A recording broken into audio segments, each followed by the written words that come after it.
साथ उसके आती थी, भोले तेरे पे जलवा चढ़ाती थी। हाँ हर बार साथ उसके आता था, तुझ पे ही जलवा चढ़ाता था। जैसे उसकी यादों में मैं रोती हूँ, कभी कमी ना वो मेरी महसूस करे।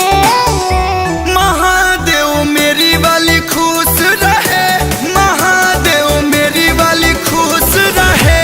हे भोले मेरा वाला खुश रहे, हे भोले मेरा वाला खुश रहे।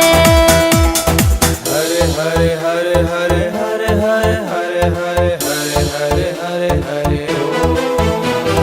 हरे हरे हरे हरे हरे हरे हरे हरे हरे हरे हरे हरे ओ। क्या थी मजबूरी उसकी, क्यों मुझे छोड़ा है। भोला तेरी लाडली का दिल उसने तोड़ा। है भरोसा वो अपनी दुनिया में आबाद है, बिछड़ने के बाद भी दिल दे रहा आशीर्वाद है। वो बस यूं ही हंसता रहे, कभी कमी ना वो मेरी महसूस करे।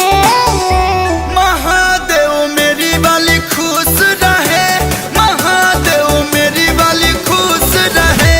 हे भोले मेरा वाला खुश रहे, हे भोले मेरा वाला खुश रहे।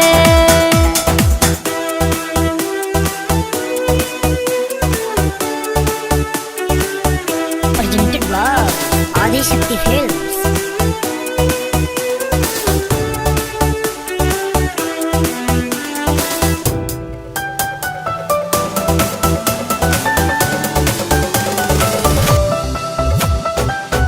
कहाँ होगा कैसा होगा, सोच दिल रोया है।